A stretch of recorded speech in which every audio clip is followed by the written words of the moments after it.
In this section 3.3 we're going to be starting to look at the shortcuts for our differentiation rules. We're no longer going to be depending on our limit rules, the limit definition of the derivative and the difference quotient to find these. What we're going to depend on now are patterns and trends that we notice when we are taking those derivatives in order to come up with some rules that allow us to take the derivative a little bit faster.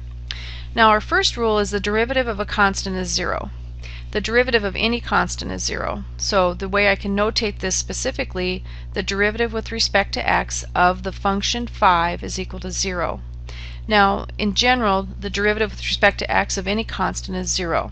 Now there's some proofs in your book if you want to look through that. I'm going to be able to look at this a little bit graphically to illustrate what's happening here.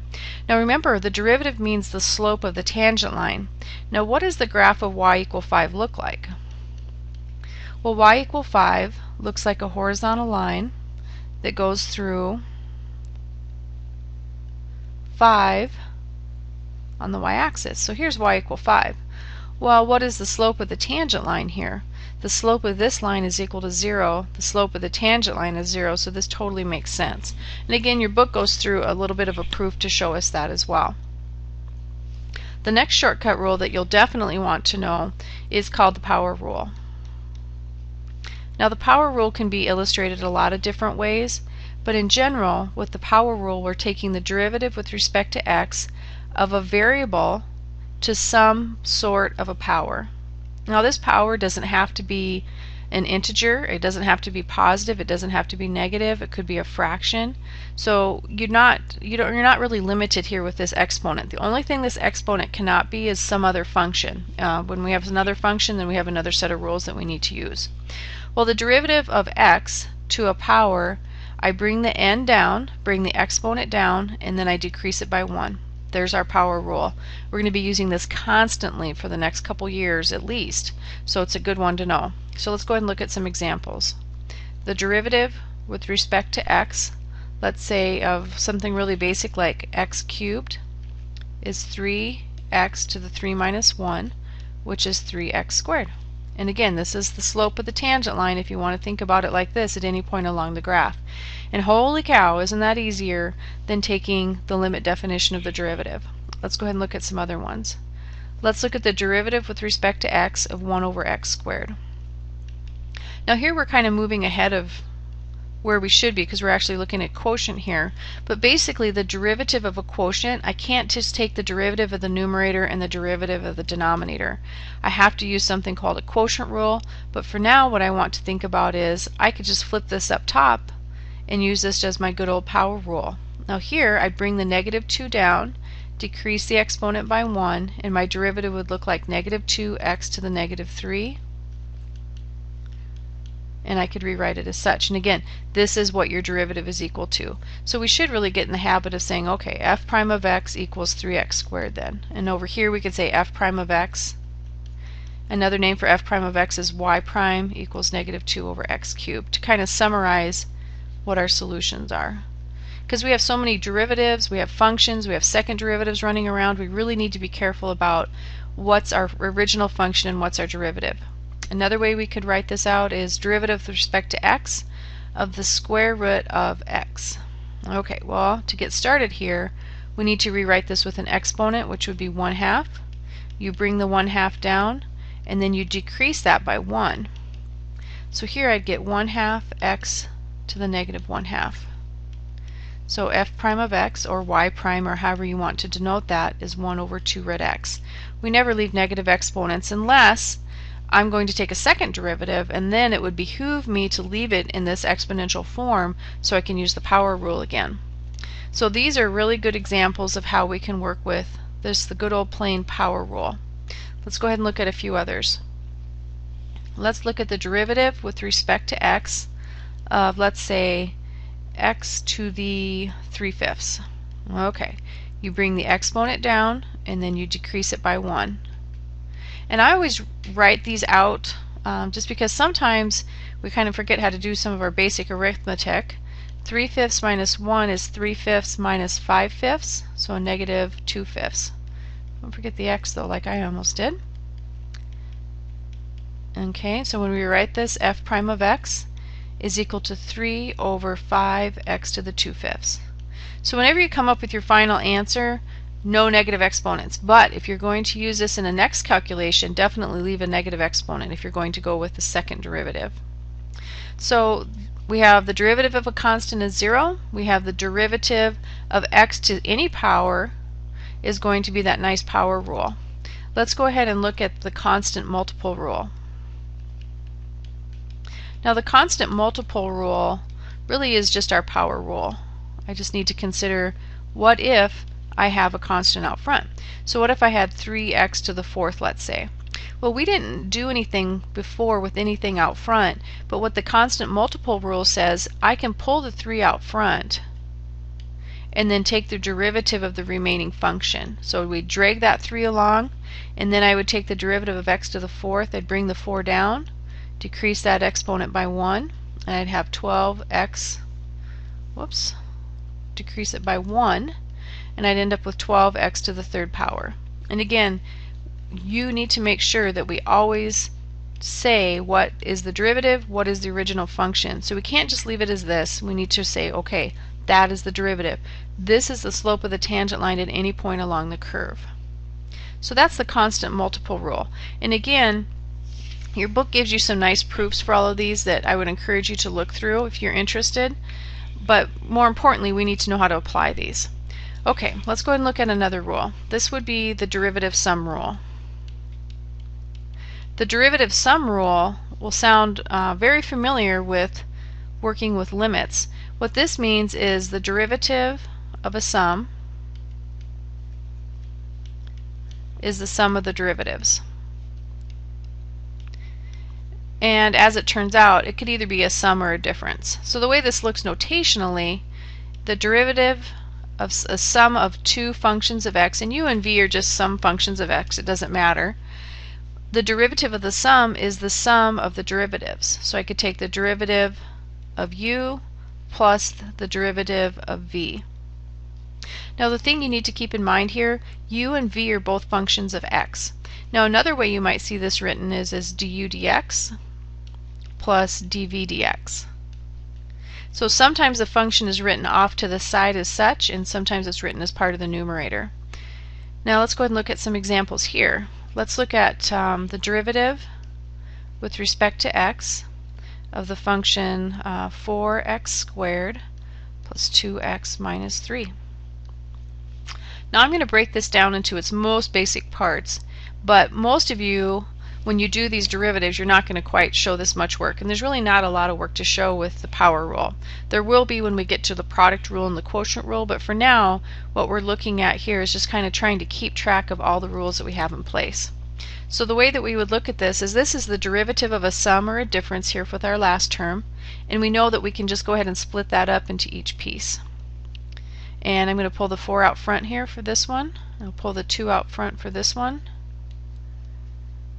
And this one's kind of an interesting one. I actually could pull the negative 3 out. I'm going to leave it in here because it's actually my constant. So I'm ready to take derivatives here. Now as I take the derivative of each piece, the derivative of a sum is the sum of the derivatives. Here's my constant multiplier rule. I just drag everything along. So the derivative of x squared is 2x. I bring the 2 down, I decrease the 2 by 1 to give me a power of 1. Now this one's kind of interesting. This is an x to the implied 1. So I bring the 1 down, and then I decrease that by 1. Now again, over here, this exponent came from 2 minus 1. I should probably include that if I'm going to show my steps here. Okay, now this last one, I really like this, because this is actually equal to 3x to the 0. Anything to the 0 power that we have here is 1. X to the 0 is 1. So the way this looks is I bring the 0 down and I decrease the exponent by 1. So my derivative is equal to all this stuff. Now let's go ahead and rewrite it. F prime of x would be equal to then 4 times 2 is 8x. 2 minus 1 is just x to the first. Now x to the 0 is 1, so this just leaves me with a 2. And then 0 times anything is 0, so I'm left with nothing. The derivative of a constant is 0 here. So here's my derivative. Much easier than using the limit definition. Not quite as fun, but it's certainly a lot easier, and it's less room for errors. So these are some really interesting derivatives that we can look at. Now, one thing that we haven't really mentioned here, how do we deal with any fractions with the constant multiplier rule?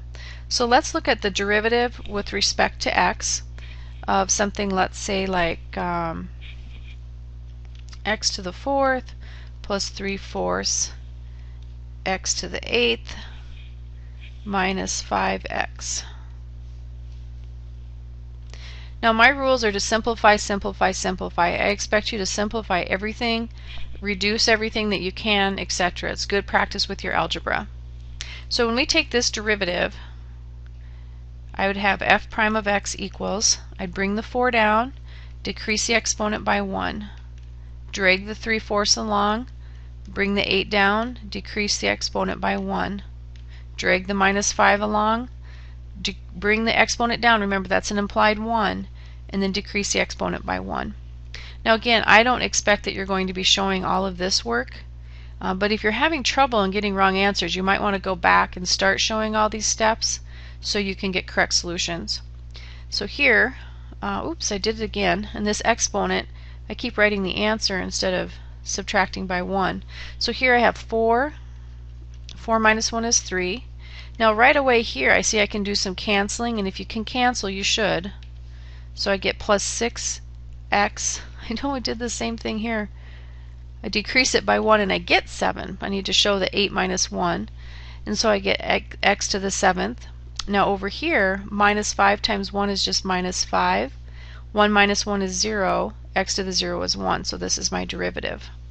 Again, watch out, don't make these mistakes I've been making. I keep writing the answer here is what I'm subtracting, and I need to subtract 1 to get this answer down here. Now, the next thing we're going to be looking at are the products. So we said the derivative of a sum is the sum of the derivatives. Well, what about the derivative of a product? Okay, so the derivative of a product, and when I say a product, I'm meaning a product of functions of x, is not the product of the derivatives. Now it's so tempting to write this as a product of derivatives because it makes it easier, it makes the problem easier, but it makes it wrong. So make sure you understand not the product of the derivatives. So the way this would look is such. The derivative with respect to x, and we use x a lot, but really it can be any variable. We'll see that in a subsequent section. The derivative with respect to x of u times v. Let me write that, make sure it looks like times and not minus. U times v. So here's a product. U and v are not constants. U and v are functions of x. It does not equal, ever, ever, ever, ever, ever equal the derivative with respect to x of u times the derivative with respect of v. I even shudder at writing this because I don't ever want you to get this into your head that this is true. This is never a true statement. Never, ever, ever. Ever. We have another rule for this. Now the rule for this comes into play when we're talking about expanding and working with this as in terms of a product. Now we have to be careful about how we do this.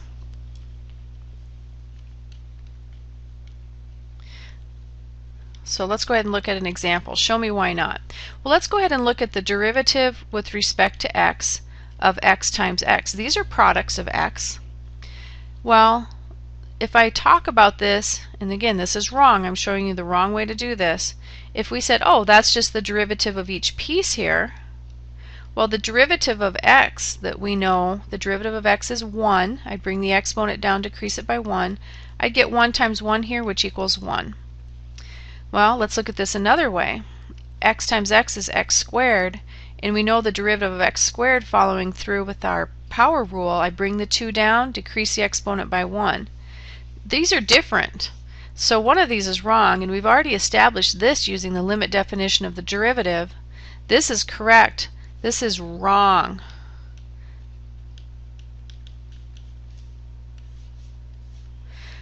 The derivative of a product is not the product of the derivatives. And we've established that because we used that rule incorrectly, and we showed that these are not equivalent statements where this is correct.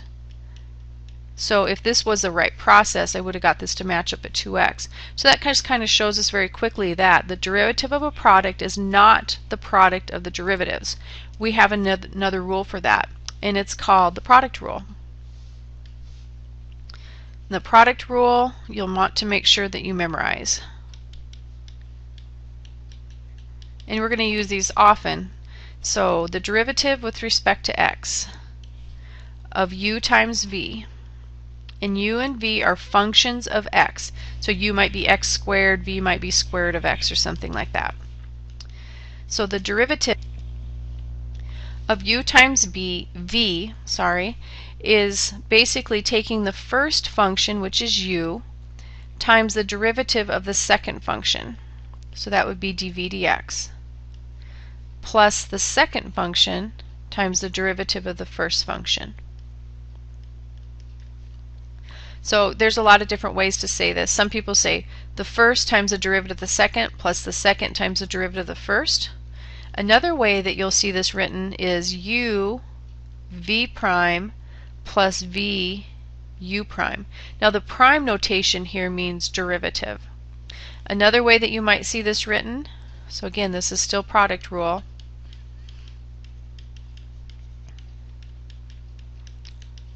is sometimes you'll see this written as the derivative with respect to x. If we have two functions of f of x times g of x is equal to the first times the derivative of the second plus the second function times the derivative of the first.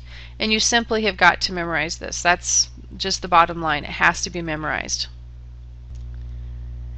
Now you might want to ask, well, why does this work? Why is this the derivative? And you can establish this using the limit definition of the derivative, and your book gives you a nice little treatment of that, and I would encourage you to look through it. I want to get after how we apply it, but again, there's some nice proofs in the text, or if you'd like to stop in by my office, we can sit down and prove it using that limit definition. It's actually kind of cool. So let's go ahead and look at some examples. Our first example, I would like to find the derivative with respect to x of, let's look at some nice basic functions, x squared minus 1 times x plus 3. Okay, well, the only way I could actually take this derivative without the product rule is to expand this. So let's go ahead and expand this and do it the long way, and then we'll do it with the product rule. So if I expand this, I'd have x squared times x is x cubed plus 3x squared minus x minus 3. When I take the derivative, I would end up with f prime of x is equal to 3x squared plus 6x minus 1. The coefficient here is a 1. The derivative of a constant is 0. So I know this is my answer. Let's go ahead and do the same problem now using the product rule. And I'll show you a couple different notations that you might use to help you along with the product rule. And really the product rule is a lot of algebra. So looking at this, I'm going to not do the first step. I'm going to show you what the first step is, and I would really encourage you when you're doing your problems to write the first step out. So f prime of x, y prime, we could also use y prime, is equal to the first function times the derivative of the second function plus the second function times the derivative of the first function. So I haven't taken my derivative here. I've just kind of written out the plan for how I'm going to take my derivative. Now another way sometimes that you'll see this written, and I don't really prefer this notation because it gets a little bit confusing, is to use a prime mark.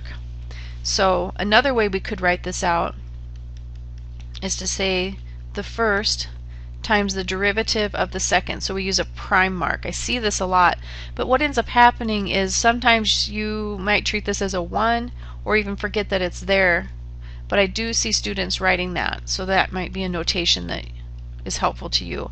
I prefer this notation. This means the same thing in kind of a shorthand notation. So from here, let's go ahead and look at how we'd actually take that derivative. So we end up with f prime of x is equal to the first function. Now what's the derivative of x? The derivative of x is 1. It's whatever the coefficient here is. This is an implied 1. When I bring the 1 out front, there's already a 1 here. 1 times 1 is 1. 1 times x is x to the 0. the derivative of a constant is 0. Plus the second function times the derivative of the first. The derivative of x squared, I bring the 2 down, decrease the exponent by 1, so this is an implied 1, and the derivative of a constant is 0.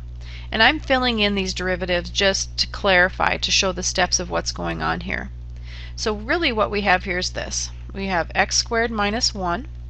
X to the 0 is 1. 1 plus 0 is 1. So really I'm just multiplying by 1 here. Then here I have x plus 3, and the derivative of x squared is 2x here.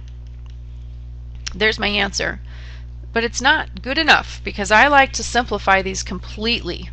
Now some professors want you to simplify, some don't. My rule is simplify, simplify, simplify, because it will really help you practice your algebra. And again, when people have problems in calculus, it's because of their algebra, so I think it's important to keep those skills sharp. Well, if we look up here, we already know what our answer is. This trinomial, this looks nothing like that. So let's try and expand this out and simplify it to the point where these are equal. So here I have x squared minus 1, and I'm going to take this 2x and distribute it. When I take this 2x and distribute it, it goes to both terms. So I end up with 2x squared plus 6x. Holy cow, I hope these are equal. So x squared plus 2x squared is 3x squared. 6x doesn't combine with anything else, minus 1. So here's my derivative. And if you notice, they do match, and so that's nice. So you might look at these and say, well, expanding it first was easier, and then taking the derivative.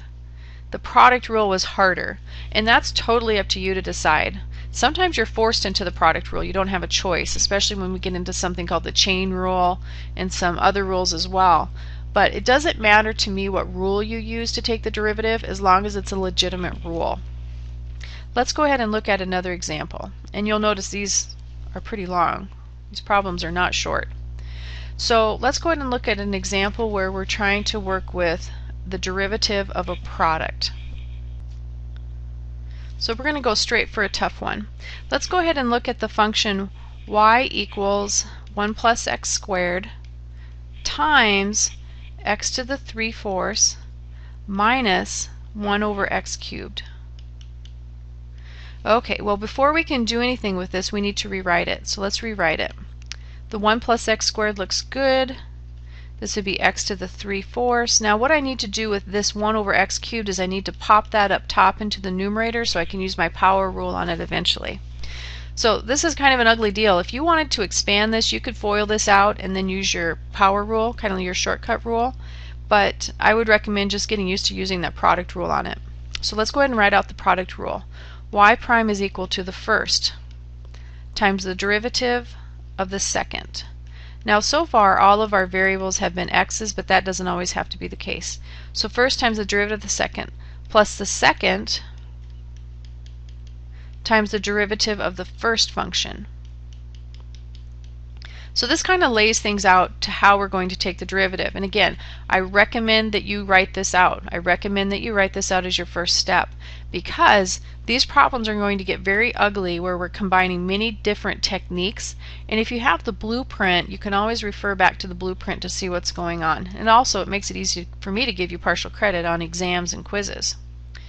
So here's our first. Now we need to take the derivative of the second. Well, the derivative of the second, I bring the 3/4 down, and then I decrease the exponent by 1. 3/4 minus 4/4 is a negative 1/4. I bring the negative 3 down, I decrease the exponent by 1. Minus 3 minus 1 is a minus 4. A lot of people mistakenly switch this to a minus 2. So here's the first times the derivative of the second, plus the second times the derivative of the first, and thankfully this one's a little easier. What's the derivative of a constant? 0. What's the derivative of x squared? You bring the 2 down, decrease the exponent by 1. 2 minus 1 is an implied 1 here. So there's my derivative. Now what I need is some simplification to occur here. So let's go ahead and simplify the heck out of this thing. So if we're working with this, there's some really cool stuff that we could look at. We could look at factoring out these negative exponents, but I don't want to go too far yet right now. So I'm going to look at this in terms of common denominators. Okay, this is minus a negative is the same as a positive 3 over x to the fourth. Okay, plus, I'm going to go ahead and write this one out as well.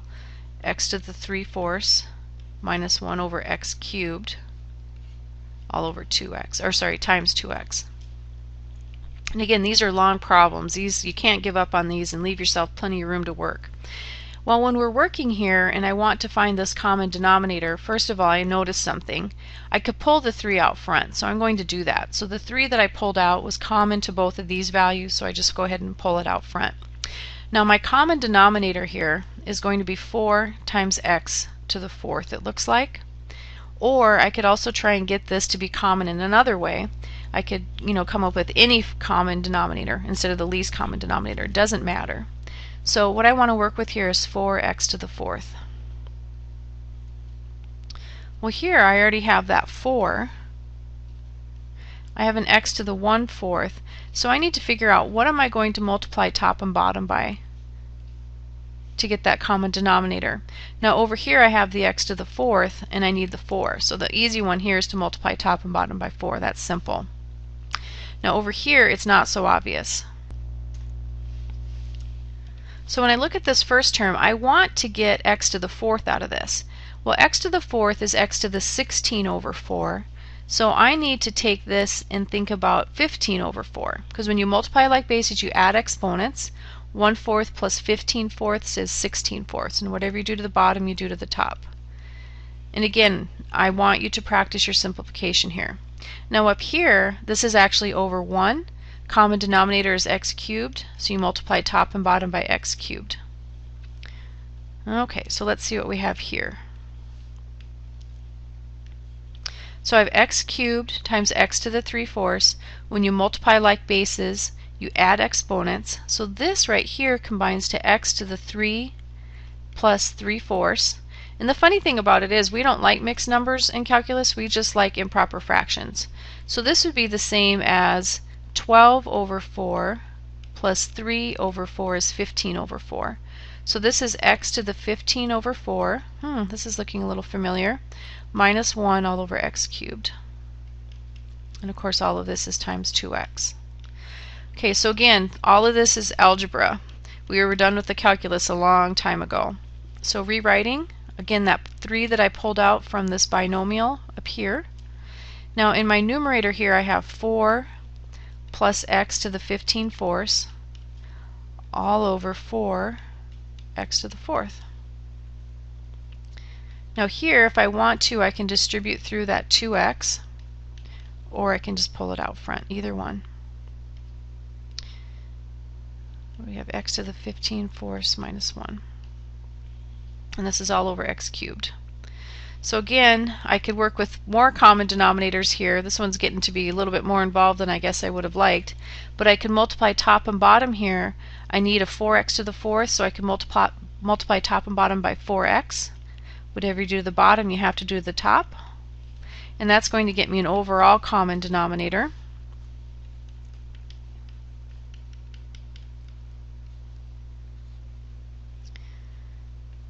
And I keep flipping these around. There's no really particular reason, I guess, as to which one goes first. Now I'll have that common denominator. 4 times 2 is 8, x squared times x to the 15/4 minus 1 all over 4x cubed. Or sorry, 4x to the fourth. So now if I want, I can go through and I can FOIL this out. I think we have a common denominator, so I think that's good enough, but we could keep expanding this. So this is a pretty good solution. I actually would finish this out until I had this all expanded, just so I could sleep at night, because that would bother me because I didn't. But for the purposes of this lecture, I think this is going to go far enough, otherwise we'll spend another 20 minutes on this problem. Now, another quick thing, how do we work with this in Maple? So if we pop Maple open, the first thing I'd like you to do is, again, on the left-hand side here underneath this expressions palette, if you don't remember how to take a derivative, if you look over here, it gives you an idea of what to happen. Now, this is the derivative with respect to x of some function. This is a partial derivative, so we want to kind of avoid this for now. We want to just go with the straightforward derivatives. So this means to differentiate some function with respect to x. Now sometimes the variable can change. So let's go ahead and check these out. What's the derivative of x squared, let's say, with respect to x? It's 2x, just as we thought. Let's go ahead and differentiate. Let's do that ugly one that we just looked at. Let's do the derivative of, that was 1 plus x squared. Man, that was an ugly one, but it was fun. We should finish that off sometime. X to the 3/4, and that was minus 1 over x cubed. Okay, now we're not quite done writing this out correctly. First of all, here's my numerator, okay, times my other term in my numerator. This piece right here is in my denominator, and it should work out just fine. Usually I type out the function first and we kind of work from there. So this is what it says my derivative is. And that kind of looks familiar. We could also ask it to simplify. And again, if you're stuck in Maple, right click and simplify. And there's lots of other values that we can choose here. Symbolically, if we went through and found a common denominator and worked through, it looks like this is what our derivative might be. But this gives us an idea of what we are in our first step. So I'm going to copy and paste this into our document. Okay. So we could have checked our derivative as such. Now, if we come clear up here, we actually started taking that derivative. It should match up as long as I copied the problem down right. 1 plus x squared, x to the 3/4 minus 1 over x cubed. Yep, should match up. Now again, we can simplify these till they match up as well. And we can also check some solutions that we'll look at in a little bit. But for now, I want to focus it on the product rule. And this was not the best problem to do the product rule yet this early in the game, because it is overly difficult, but I think it gives you an overview of kind of all the complexities that you might run into. The next rule that we're going to look at is the quotient rule. Now the quotient rule is very different as well than it was for the limit. Remember, if we had a limit of a quotient, I could just take the quotient of the limits. But the quotient rule does not allow us to do that. So the quotient rule basically says the derivative of a quotient of some function divided by another function is not equal to ever equal to just the derivative of the numerator and the derivative of the denominator. And again, I even hesitate to write that, so that thought should never go into your head that the derivative of a quotient is the quotient of the derivatives. This is not true. Okay? What we need to do here, using the limit definition of the derivative, we could establish the derivative with respect to x of a quotient to be this process. It's the bottom function times the derivative of the top minus the top function times the derivative of the bottom, all over the bottom function squared. This will be your quotient rule. Now a lot of times I can take a quotient and rewrite it as a product eventually, but for now, before we learn the chain rule, I really can't do that. And again, this must be memorized. So let's go ahead and look at a real basic example. Let's look at the derivative with respect to x. I'll try and find one that's a little bit nicer than the last quotient rule or product rule I did, of let's say 4 minus 3x all over 3x squared plus x. So if you notice here, I have a quotient. Well, this is what we're treating as f of x, and this is what we're treating as g of x. Now there's a lot of different sayings that go with the derivative. Some say bottom times the derivative of the top minus the top times the derivative of the bottom over the bottom squared. That's the one I go with. And some have one that's like a little yodeling song, low d high, d high meaning the derivative of the high function minus high d low over low low is another way to look at it. I'm going to go ahead and just write it out. So here we have the bottom times the derivative of the top minus the top times the derivative of the bottom. And notice order matters here because we're subtracting. With the product rule and I was adding, I could have done it in any order, but because we are subtracting, order does matter here. So this is not my derivative, this is the setup on how I will take the derivative. and then we'll actually take that derivative. So I have 3x squared plus x. The derivative of 4 is 0. The derivative of a minus 3x is a minus 3. The derivative of 3x squared is 6x. The derivative of x is 1. Now there's absolutely no reason whatsoever to ever expand this denominator. I do not recommend that, because if we want to, we can eventually get things to factor, and that would be what we would really want to have happen. So let's go ahead and take this negative 3, and again I'm going to simplify this. The first thing I actually usually look for is to see if there's something common I could pull out now, but I don't see anything. So let's go ahead and distribute that negative 3, negative 9x squared minus 3x. And then here, I'm going to FOIL this out. I'm going to have a 24x minus 18x squared plus 4 minus 3x. And this is actually over our denominator squared. And remember, don't drop anything. Try and slip it in a little bit later. Now I will distribute the negative, minus 24x plus 18x squared minus 4 plus 3x. And again, there's no reason to expand this denominator. And don't drop your notation. These are all y primes. Don't drop that notation. Okay, combining like terms, 18x squared minus 9x squared looks to be a 9x squared. Negative 3x plus 3x cancels, minus 24x. Let's see what else we have here. And it looks like we're just left with 3x 24 minus 4. All over 3x squared plus x quantity squared. And again, there's no reason to expand that. Now if we were going to go for a second derivative, I'd have to expand it because I don't know anything about the chain rule yet. So let's go ahead and jump into Maple and see what Maple says. So first of all, I'm going to put my function in. That's how I'm happy working these, because I want to make sure my function is what I think it is. Again, on my last problem, I just put it into the command line up here, and that kind of made me worry that I had something wrong. 3 times x squared plus x. Okay, so 4 minus 3x over 3x squared plus x. That's what I thought. Okay, so now I want to differentiate this. If I wanted to, I could use my differentiable function over here on my expressions palette and then copy and paste this in. Let's see if we can right-click and choose differentiate. Now we only have one variable. If we had an x and a y involved here, that's called implicit differentiation, and we'll learn to do that a little bit later. But for now I want to differentiate with respect to x. Okay, and so here we are. There's my derivative, and I would like to simplify this. And here's my simplification. Now this doesn't quite match what we have, but it's actually correct, and I'll show you why.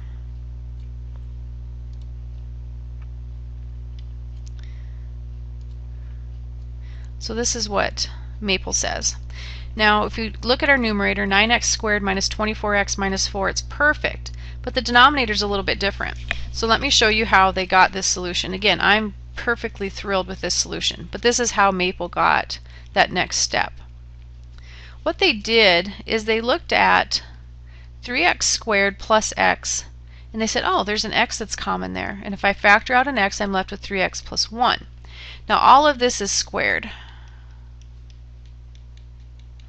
Now I can take this 2 and I can distribute it to the product. I can distribute it to the factors. I can't distribute it through the sum. So what this ends up being is x squared 3x plus 1 quantity squared, and you can see that that matches what Maple has right here. Now just as a quick note, what if I want to check my answer in Maple and I get this, Maple got that, and it's not so obvious which one is, that this simplifies so easily. So what I could do is I could come into Maple and I could take their answer and I could subtract my answer. Now my answer is the same numerator with a different denominator, so I'm just going to edit this out a little bit. Now our denominator was 3x squared plus x quantity squared. So 3x squared plus x quantity squared. Now I'm just subtracting these, and if they're equivalent, whoops, what do I have here? 3x squared plus x quantity squared. Oops, I got rid of that parenthesis here. And this is what I get for my solution. But that doesn't tell me anything really. It just says, oh, I wanted to subtract there. If I ask this to simplify, and again, there's other ways to simplify this, but basically I asked it to subtract. And when I subtracted, I got 0. And when I subtract and get 0, that must have meant that these were equivalent statements. So that's one way to check your solutions. Take what Maple gives you, subtract what you get, or vice versa, and if they're equivalent, you should get 0 here every time. So that's another thing that we can copy and paste into our notes, and I encourage you to try that. Now when I wrote these out, here's where we checked it. When I wrote these out, I usually like to look at each function individually and then subtract them. I hate writing in this command line bit, because sometimes you just drop a parenthesis and you really change the entire value of the expression. So this shows me how I can go through and check to make sure that they're equivalent statements. Okay, so we've covered quite a bit. One thing we haven't done is multiple derivatives. Okay, so let's go ahead and look at multiple derivatives, or nth derivatives. These can get pretty ugly depending on what your starting function is. But if I have a function, let's say like y equals 6x to the fourth minus 3x squared plus 2x plus 1, and I start taking derivatives, my first derivative would be 24, 6 times 4 is 24x cubed, minus 3 times 2 is 6x to the implied 1, plus 2, the derivative of a constant is 0. My second derivative would be 72x squared minus 9. My third derivative would be 72 times 2, which is 144x. Derivative of 9 minus 9 is 0. The fourth derivative, which we usually start with our Roman numerals here instead of just the single tick marks, is 144. The fifth derivative is 0. Any derivative after this, 6th, 7th, 8th, 9th, 10th, to the 100th derivative is going to be 0. Now another way you'll often see this notated is f prime of x. So we could also use an f prime, f double prime, f triple prime. You kind of get the idea. And of course we go with Roman numerals.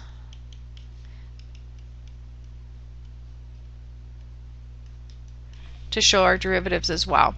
Now another way to show a derivative is dy dx. This one would be d squared y dx squared. This means the second derivative of y with respect to x. This would be d cubed y dx cubed, the third derivative, the fourth derivative,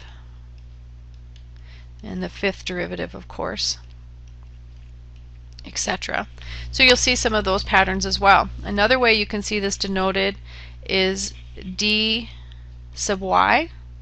This would be d2 sub y, d3 sub y, d4 sub y, and d5 sub y. These problems are fun. I kind of picked a bad one with that product rule problem, but we can simplify that and they get these really nice values. And remember, all these derivatives are slopes of tangent lines at any point along the graph. So I can still find the equation of a tangent line, slope of a curve, and then pretty soon we're going to be using these values to maximize and minimize quantities and answer lots of really cool story problems, and looking at these in terms of rates of change, maximizing packaging, maximizing product and inventory, and all sorts of interesting things. So hopefully you're going to get a lot of practice in with these derivatives. It's one of these huge important ideas. If you don't get the idea of a derivative, the rest of the semester will not go very well. If you have any questions, please let me know.